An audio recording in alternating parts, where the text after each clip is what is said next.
کہاں ہو تم سجل؟ اس نے تھک ہار کر اپنا سر اسٹیئرنگ پر رکھ لیا۔ یہ سوال اسے دن رات بے چین کر رہا تھا۔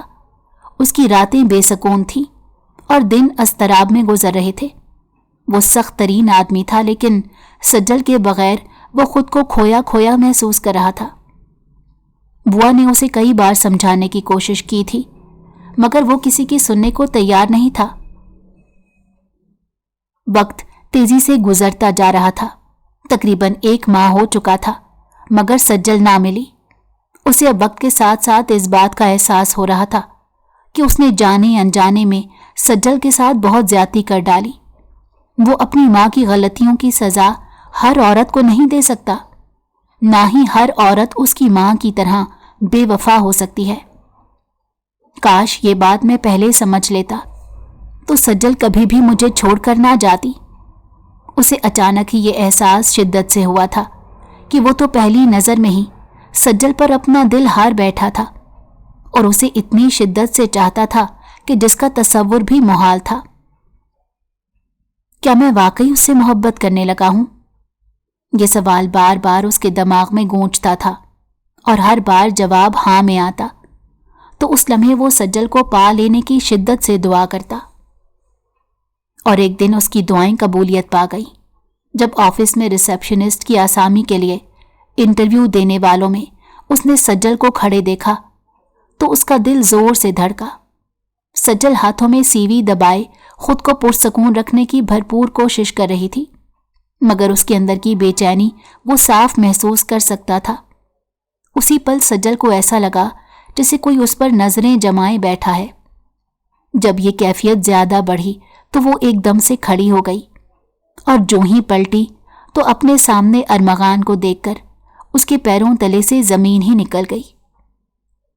ارمغان اس کے سامنے کھڑا تھا اور اسے ایسے لگ رہا تھا جیسے اس کا دل رک گیا ہو اور وقت تھم گیا ہو۔ ارمغان کی نظریں سجل کے چہرے پر جم سی گئیں، جسے وہ ڈھونڈنے کے لیے مارا مارا پھرتا رہا۔ آج وہ اس کے سامنے کھڑی تھی۔ وہ اس بات پر جتنا بھی اللہ کا شکر ادا کرتا کم تھا۔ سجل، تم؟ یہ واقعی تم ہو نا؟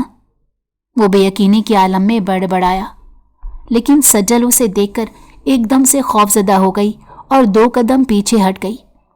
اس کا بدن ہلکا ہلکا لرز رہا تھا۔ ارمغان فوراً ہی محسوس کر بیٹھا۔ چلو میرے ساتھ۔ ارمغان کی آواز بھاری تھی۔ سجل نے جلدی سے نفی میں سر ہلایا۔ میں کیوں جاؤں آپ کے ساتھ؟ کس حیثیت سے؟ یہ جملہ ارمغان کے دل پر نشتر کی طرح لگا۔ وہ جس نے اسے ہر مصیبت سے نکالا، جو اس کے بغیر ایک پل بھی نہ جی سکا، وہ اس سے سوال کر رہی تھی کہ وہ کیوں اس کے ساتھ جائے۔ سجل، میں تم سے محبت کرتا ہوں، تمہارے بغیر رہنے کا تصور بھی نہیں کر سکتا۔ مگر سجل کے چہرے کے تاثرات پر کوئی فرق نہ پڑا اور وہ انتہائی سخت لب و لہجے کے ساتھ بولی، بہتر ہوگا مسٹر ارمغان، آپ اپنے راستے پر جائیں اور مجھے میرے راستے پر جانے دیں۔ آپ کا اور میرا ملنا ایک حادثہ تھا۔